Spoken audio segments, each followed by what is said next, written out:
साथियों, United states की जो एयरफोर्स है उसने अपना एक सर्वाइवल सिस्टम तैयार किया हुआ है जिसे सैरे तकनीक कहा जाता है, जिसके अंदर प्रॉपर तरीके से तकनीकी और प्रशिक्षण का एक बेहतरीन कॉम्बिनेशन तैयार करके सैनिकों के बचाव में उसे एग्जीक्यूट किया जाता है। कहते हैं जब किसी फाइटर जेट को निशाना बनाया जाता है तो इनकी जो सीट होती है फाइटर जेट पर जिसमें ये बैठे होते हैं वो पूरी पूरी सीट इजेक्ट हो जाती है। जैसे ही फाइटर जेट पर कोई गोली लगी या निशाना बना कि अब ये फाइटर जेट नहीं उड़ पाएगा तो पायलट इजेक्ट बटन दबा करके उससे बाहर निकल जाते हैं। ये जब बाहर निकलते हैं तो निकलते ही सीट समेत ये नीचे निकलते हुए आते हैं और इनका पैराशूट खुल जाता है। ये बलून जो इनका खुलता है फाइटर जेट से वो अपनी सीट के साथ आता है और ये फिर लैंड करते हैं विद देयर सीट। ये जब जमीन पर आकर सीट के साथ गिरते हैं पैराशूट से आसानी से, तो इनकी सीट जो है वो अपने आप में बहुत ही वेल तरीके से इक्विप्ड होती है। इसमें वो तमाम संसाधन लगाए जाते हैं जो किसी व्यक्ति के सर्वाइवल के लिए लगभग 7 दिन तक जीते रखने के लिए उसे कामयाब कर सकती है। इस सीट में ही वो तमाम संसाधन होते हैं। जैसे इस सीट के ही राइट हैंड कॉर्नर पर इन्हें एक सर्वाइवल किट दी जाती है। वो सर्वाइवल किट इनके गिरते ही उस पायलट को अपने साथ लेकर निकलना होता है जो किसी दुश्मन के क्षेत्र में या कहीं भी क्रैश होने के बाद गिरा होता है। यूएस एयरफोर्स के द्वारा इस पूरी प्रक्रिया में escape, evasion, survival and rescue तकनीक अपनाई जाती है।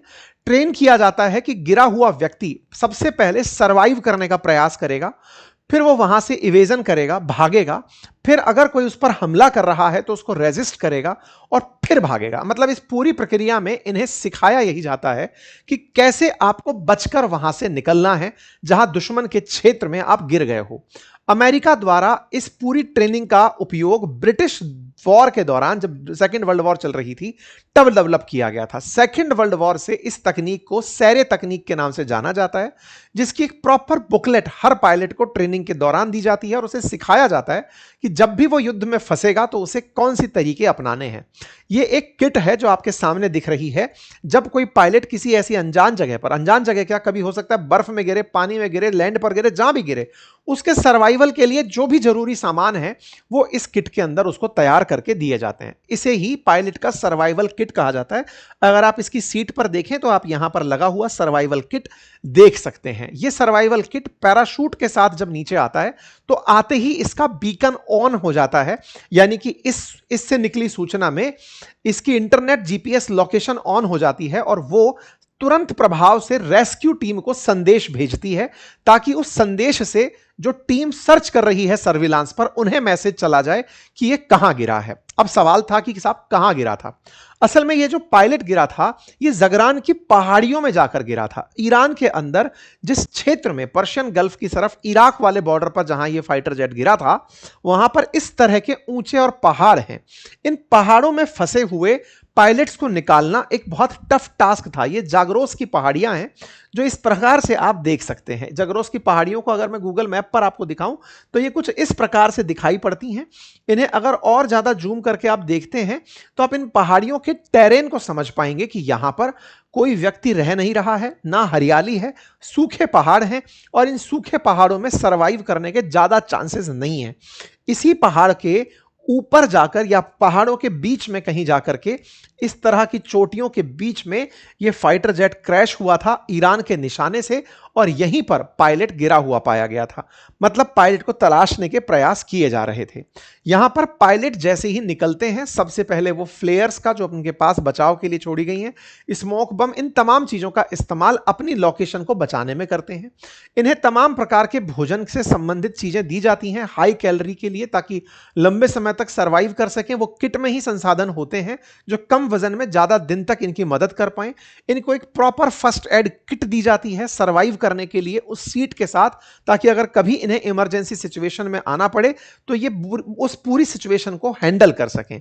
फिर चाहे बहुत ज्यादा ठंड हो, बारिश हो, तेज धूप हो, किसी भी प्रकार की स्थिति से बच सकें। और तो और इन्हें आत्मरक्षा के लिए एक ना केवल गन दी जाती है बल्कि एक फोल्डेबल राइफल दी जाती है जो इनके साथ साथ ही मतलब सीट के साथ ही नीचे आती है। जब वो आते हैं तो इस राइफल को वापस से वापस रीअलाइन करके यूज करने की स्थिति में पहुंच जाते हैं।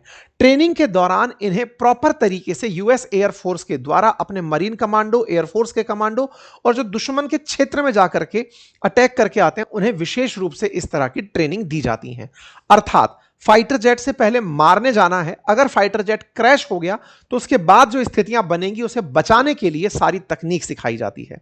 जहां एक और ईरान लगातार इस प्रयास में था कि अमेरिका को हम ये नहीं ले जाने देंगे, पायलट पर नेगोशिएट करेंगे, वहीं अमेरिका की खुफिया एजेंसी सीआईए ने ईरान में एक फेक खबर फैलाई जिसमें यह कहा गया कि उन पायलट्स को ढूंढ लिया गया है, ताकि जो एजेंसीज ढूंढने जा रही हैं, आईआरजीए के कमांडर्स जो उन्हें ढूंढने जा रहे हैं, वो उन्हें ना ढूंढ पाए। बड़ा ही विचित्र स्थिति यह तय की गई कि यदि कोई फाइटर जेट के नजदीक आती हुई सेना की बटालियन या टुकड़ी दिख भी रही थी तो अमेरिकी सेना उन्हें निशाना बना रही थी, लेकिन ईरान की सेना भी लगातार रेस्क्यू करने आए हुए हेलीकॉप्टर्स को निशाना बना रही थी।